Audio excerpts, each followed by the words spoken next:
Parte 1. Una escatología del dominio. Aquí te sentarás encarnado. Aquí reinarás tanto Dios como hombre, Hijo tanto de Dios como del hombre, Rey universal ungido, a ti te doy todo el poder, reina por siempre, y asume tus méritos. Debajo de ti, como cabeza suprema, reduzco tronos, principados, potestades, dominios, toda rodilla se doblará, de los que están en el cielo o en la tierra o debajo de la tierra en el infierno. John Milton. El paraíso perdido. Cuando el sol sale, la oscuridad ya no prevalece, cualquier parte que quede por ahí de ella es expulsada. Así también, ahora que la divina epifanía de la palabra de Dios ha tenido lugar, la oscuridad de los ídolos ya no prevalece y todas las partes del mundo en todas las direcciones son iluminadas por su enseñanza. Atanasio. En la Encarnación. 1. La esperanza. Este es un libro acerca de la esperanza. Por mucho tiempo, los cristianos se han caracterizado por la desesperación, la derrota y el retraimiento. Por mucho tiempo,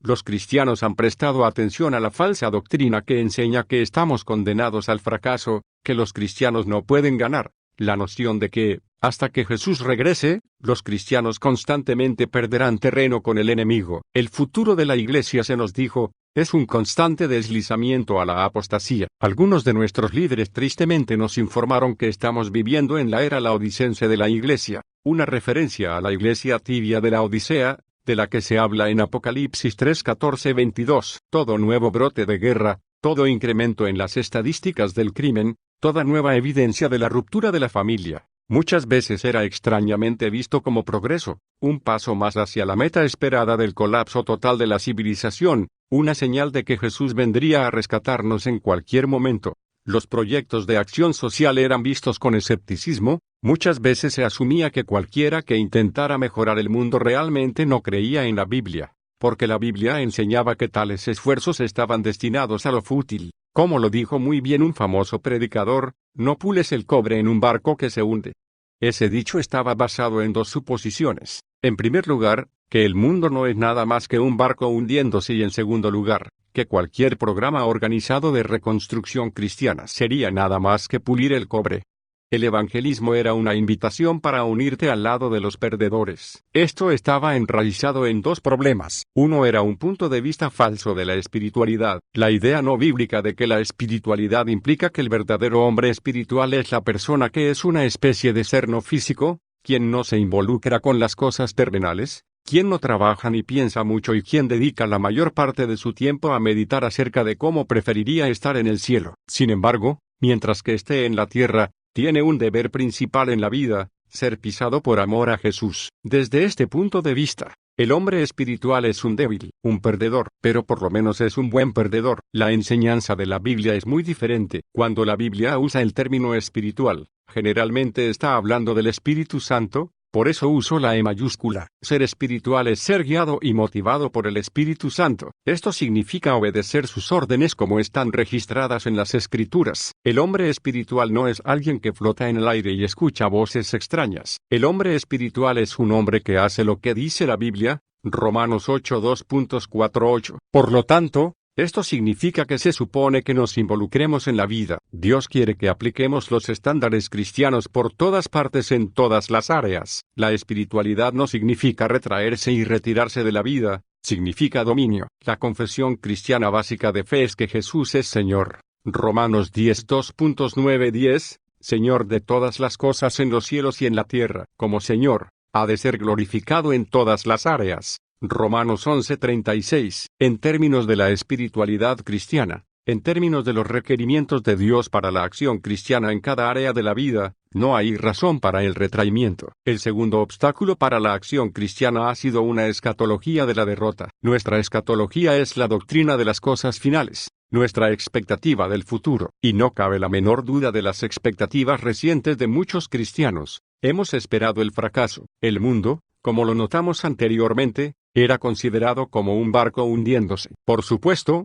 que ningún cristiano cree en la derrota final. Todos los cristianos saben que la voluntad de Dios será la victoria sobre el diablo al final de la historia. Como un cristiano joven, recuerdo que mis maestros de la Biblia me informaron que ellos habían echado un vistazo al último capítulo de la Biblia, y que los cristianos ganan. Pero precisamente ese es mi punto. De acuerdo a ciertas modas populares de escatología, la victoria solo sucede en el último capítulo.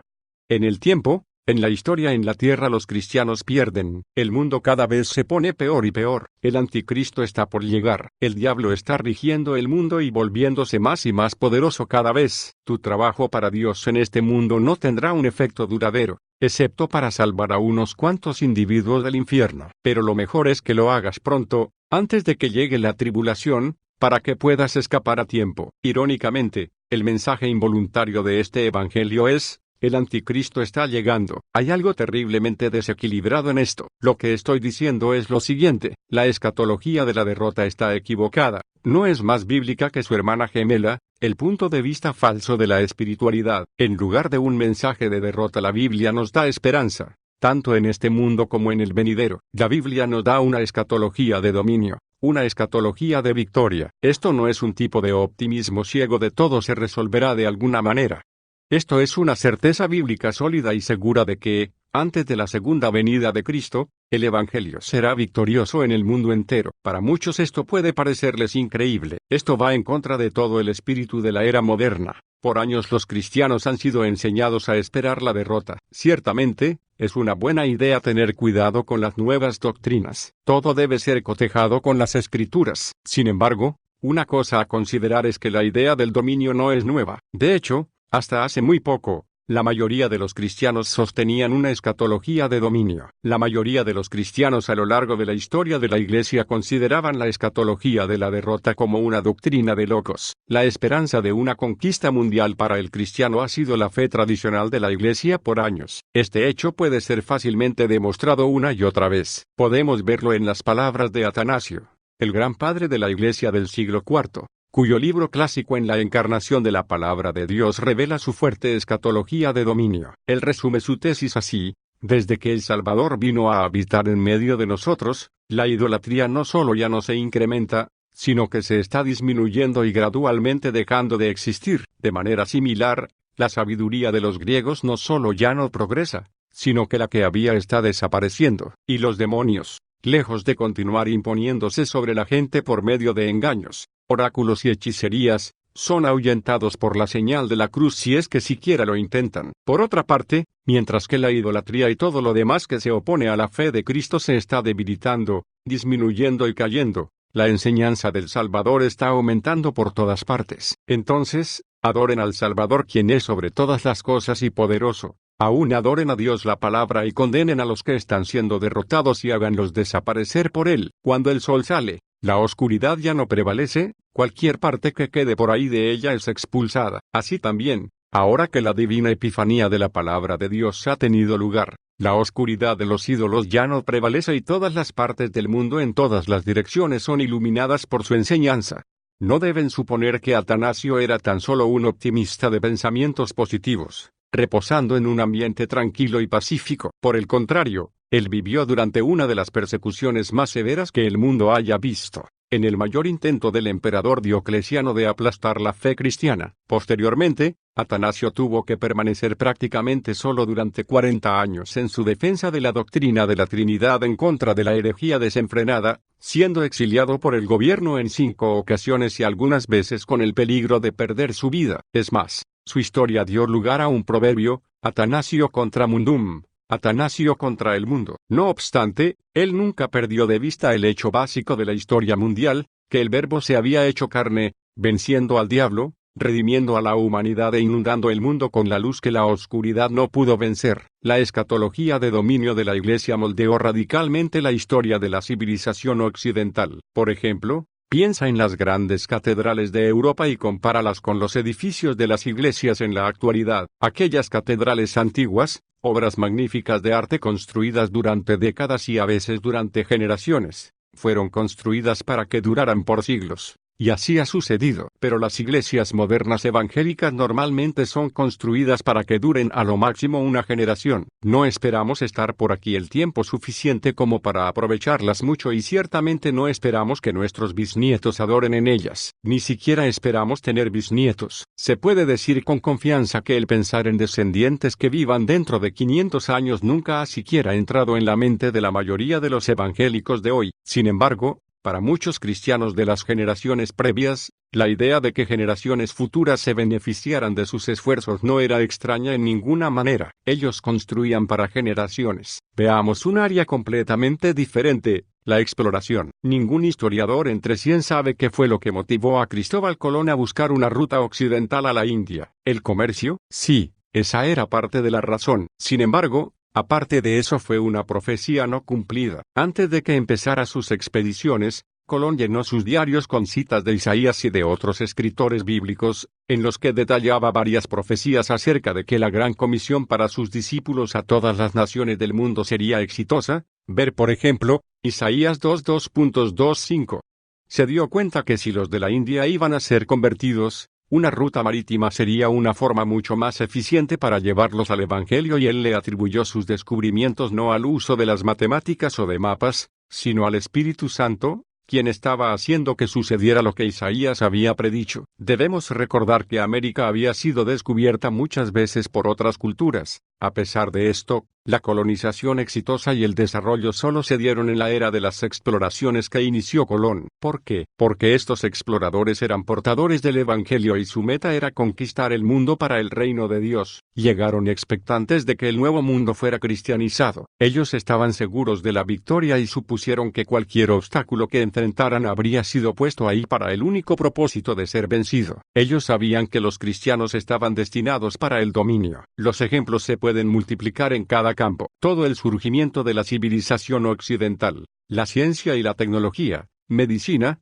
artes, constitucionalismo, sistema jurídico, libre empresa, alfabetización, el incremento de la productividad, un creciente estándar de vida, el estatus elevado de la mujer, es atribuible a un factor de gran importancia. El Occidente ha sido transformado por el cristianismo. Es verdad, la transformación todavía no está completa. Todavía hay muchas batallas por delante, pero el punto es que, aun en lo que todavía es una civilización cristiana incipiente, Dios ha hecho llover sus bendiciones. Muchos cristianos no se dan cuenta de esto, pero la esperanza es la base para muchos de los grandes himnos de fe antiguos, escritos antes de la era moderna evangélica de desesperación y pesimismo. Piensa en esto la próxima vez que cantes Castillo Fuerte es nuestro Dios de Martín Lutero. Jesús reinará por donde quiera que el sol hace sus sucesivos recorridos de Isaac Batzo de George Dufiel. Levántate, levántate por Jesús.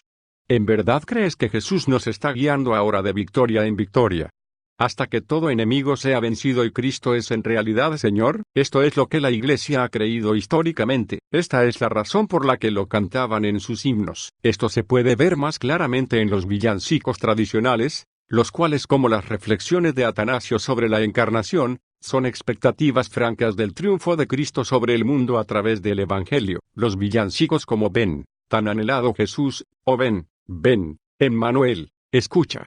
Los ángeles que anuncian cantan, Dios les dé descanso, caballeros alegres y muchos otros escritos desde la misma perspectiva básica de este libro. La convicción de que, como resultado de su primera venida, Cristo está ahora reinando desde el cielo y conquistando la tierra, subyace el mensaje de gozo para el mundo.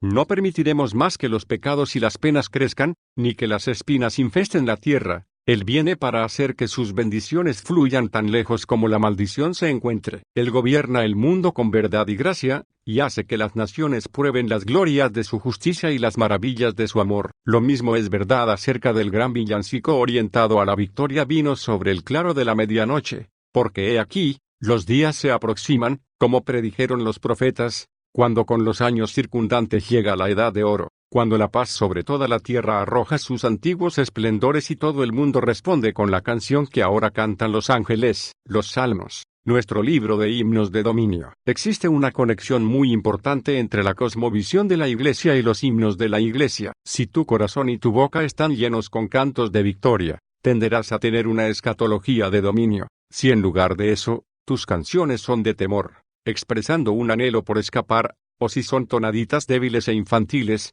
su cosmovisión y sus expectativas serán escapistas e infantiles. Históricamente, el himnario básico para la Iglesia ha sido el libro de los Salmos. El libro más grande de la Biblia es el de los Salmos y Dios providencialmente lo colocó justo en la mitad de la Biblia para que no nos lo perdiéramos. Sin embargo, ¿Cuántas iglesias usan los salmos en su tiempo de adoración? Vale la pena resaltar que el abandono de la iglesia de la escatología de dominio coincidió con el abandono de la iglesia de los salmos. Los salmos están inescapablemente orientados al reino. Estos están llenos de conquista, victoria y dominio de los santos. Estos nos recuerdan constantemente la batalla entre Dios y Satanás. Incesantemente nos llaman a pelear contra las fuerzas del mal y nos prometen que heredaremos la tierra. Cuando la iglesia cantaba los salmos, no solo pequeñas porciones de ellos, sino exhaustivamente, a lo largo de todo el libro, era fuerte, saludable, agresiva y no podía ser detenida. Esta es la razón por la que el diablo ha intentado impedir que cantemos los salmos, para robarnos nuestra herencia. Si hemos de retomar la escatología de dominio, debemos reformar a la iglesia y un aspecto crucial de esta reforma debe ser regresar a cantar los salmos. Escuche los salmos históricos de la iglesia victoriosa. Se acordarán y se volverán al Señor todos los confines de la tierra, y todas las familias de las naciones adorarán delante de ti. Salmos 22-27. Porque los malignos serán destruidos, pero los que esperan en el Señor, ellos heredarán la tierra. Pues de aquí a poco no existirá el malo, observarás su lugar, y no estará allí. Pero los mansos heredarán la tierra, y se recrearán con abundancia de paz. Salmos 37 2.9-10. Vengan, vean las obras del Señor, que ha puesto asolamientos en la tierra, que hace cesar las guerras hasta los fines de la tierra, que quiebra el arco, corta la lanza, y quema los carros en el fuego. Estén quietos, y conozcan que yo soy Dios. Seré exaltado entre las naciones, enaltecido seré en la tierra. Salmos 46 2.8-10. Pueblos todos, batid las manos, aclamad a Dios con voz de júbilo, porque el Señor el Altísimo es temible, Rey grande sobre toda la tierra. Él someterá a los pueblos debajo de nosotros, y a las naciones debajo de nuestros pies. Salmos 47 2.1-3. Toda la tierra te adorará, y cantará a ti, cantarán a tu nombre. Salmos 66 2.4. Dominará de mar a mar, y desde el río hasta los confines de la tierra. Ante él se postrarán los moradores del desierto, y sus enemigos lamerán el polvo. Los reyes de Tarsis y de las costas traerán presentes, los reyes de Sabá y de Seba ofrecerán dones. Todos los reyes se postrarán delante de él, todas las naciones le servirán. Salmos 72 2.8-11. Todas las naciones que hiciste vendrán y adorarán delante de ti, Señor, y glorificarán tu nombre. Salmos 86 2.9. Te alabarán, oh Señor, todos los reyes de la tierra, porque han oído los dichos de tu boca, y cantarán de los caminos del Señor, porque la gloria del Señor es grande. Salmos 138 2.4-5. Regocíjense los santos por su gloria, y canten aún sobre sus camas. Exalten a Dios con sus gargantas, y espadas de dos filos en sus manos, para ejecutar venganza entre las naciones, y castigo entre los pueblos, para aprisionar a sus reyes con grillos, y a sus nobles con cadenas de hierro, para ejecutar en ellos el juicio decretado. Gloria será esto para todos sus santos. Aleluya. Sal. 149 2.59. ¿Qué diferencia hace? El problema de la escatología se centra en un punto fundamental: ¿tendrá éxito el Evangelio en su misión o no? A pesar de sus numerosas diferencias individuales, las diversas escuelas de pensamiento derrotistas están sólidamente alineadas y unidas en un punto muy importante: el Evangelio de Jesucristo fracasará. El cristianismo no tendrá éxito en su tarea mundial. La gran comisión de Cristo de hacer discípulos a todas las naciones no se llevará a cabo. Satanás y las fuerzas del anticristo prevalecerán en la historia, venciendo a la iglesia y virtualmente haciéndola desaparecer, hasta que Cristo regrese en el último momento, como la caballería en las películas del oeste, para rescatar al pequeño grupo andrajoso de sobrevivientes. ¿Marca esto una diferencia? ¿Tu punto de vista acerca de la profecía realmente afecta tu vida? Creo que ya hemos visto mucho acerca de la respuesta a esta pregunta. El asunto básico tiene que ver con tu actitud hacia el futuro. Recuerdo un periódico del Pueblo de Jesús de principios de los 70s que llevó a cabo una entrevista con el experto en profecía más popular de aquellos días. Basándose en el hecho de que Jesús iba a raptar a su iglesia en cualquier momento, este hombre prácticamente aconsejaba a sus seguidores jóvenes a no casarse ni criar familias. Después de todo, ya no había tiempo para este tipo de cosas. El rapto estaba por llegar, así que cualquier trabajo de dominio sería inútil. Si tú fueras el diablo, ¿podrías inventar una mejor excusa que sonara más espiritual para que los cristianos abandonaran el plan de victoria de Dios? La ética del rapto de aquellos años llevó a muchos a abandonar la escuela, trabajos, familias y responsabilidades en general, grupos de creyentes vagaban sin rumbo por el país, sin una meta clara más allá del siguiente concierto de rock cristiano. Pasaron años antes de que muchos de ellos despertaran y a veces se necesitaron más años para retomar sus vidas otra vez. El hecho es que no trabajarás por la transformación de la sociedad si no crees que la sociedad pueda ser transformada. No intentarás construir una civilización cristiana si no crees que sea posible una civilización cristiana. Fue la confianza absoluta en la victoria de la fe cristiana lo que les dio valor a los primeros misioneros, quienes sin temor se internaron en los confines más lejanos de la Europa pagana como si estuvieran encabezando un ejército, predicando el Evangelio, echando fuera demonios, destruyendo ídolos, convirtiendo reinos enteros, poniendo a grandes multitudes de rodillas a los pies de Cristo. Ellos sabían que podían vencer, ellos podían entregar sus vidas en la batalla, seguros de que la historia estaba de su lado, que los dominios de Satanás diariamente eran destrozados y que su poderío ilegítimo se debilitaba y deslizaba con cada avance de las fuerzas cristianas. Ellos no eran en lo más mínimo pesimistas acerca del poder del Evangelio. Dios honró su fe en sus promesas y les capacitó para poner los cimientos de un cristianismo que algún día abarcaría al mundo entero. Cuando el pueblo de Dios desobedece y recae en la incredulidad, la Iglesia empieza a perder las batallas con Satanás. ¿Sugiere esto que la esperanza está equivocada? De ninguna manera, porque la Biblia enseña que el crecimiento espiritual de la sociedad no es más automático que el crecimiento espiritual del individuo cristiano. Esta es la victoria que ha vencido al mundo, nuestra fe. 1 Juan 5:2.4. El cristiano no acepta el crecimiento como automático en ninguna esfera de la vida. Todo el crecimiento y desarrollo son dones soberanos del Espíritu de Dios. Con todo, el cristiano no puede decir que puede soltarse y dejar a Dios, dejar de comer y hacer ejercicio, y esperar crecer. No suponemos que podemos dejar de confiar en Dios, dejar de orar y obedecer, y aún así crecer en gracia. Tampoco podríamos decir que algún acto de desobediencia representa una tendencia en nuestra escatología personal, mostrando que estamos destinados necesariamente a fracasar en la vida cristiana. Y lo mismo es verdad para la santificación cultural. No creemos en algún tipo de progreso natural en la civilización. Nuestra civilización se levantará o caerá en términos de la bendición de Dios y la bendición de Dios es su respuesta personal y de pacto, no automática, a nuestra obediencia de pacto. Deuteronomio 28. Jesús ordenó: ustedes son la sal de la tierra, pero si la sal se desvanece, ¿con qué será salada? No sirve más para nada, sino para ser echada fuera y hollada por los hombres. Ustedes son la luz del mundo. Una ciudad asentada sobre un monte no se puede esconder. No se enciende una luz y se pone debajo de un almud, sino sobre el candelero y alumbra a todos los que están en casa. Así alumbre su luz delante de los hombres, para que vean sus buenas obras y glorifiquen a su Padre que está en los cielos. Mateo 5:2.13-16. Esto no es nada menos que un mandato para la transformación social completa del mundo entero, y lo que Jesús condena es la inefectividad, el fracasar en cambiar la sociedad a nuestro alrededor. Se nos ordena vivir de tal manera que algún día todos los hombres glorifiquen a Dios, que se conviertan a la fe en Cristo. La cuestión es que si la Iglesia es obediente, la gente y las naciones del mundo serán discipulados al cristianismo. Todos sabemos que todos deberían ser cristianos, que las leyes e instituciones de todas las naciones deberían seguir el proyecto original de la Biblia. Pero la Biblia nos dice más que solo eso. La Biblia nos dice que estos mandamientos deben moldear el futuro. Debemos cambiar al mundo, es más, cambiaremos al mundo.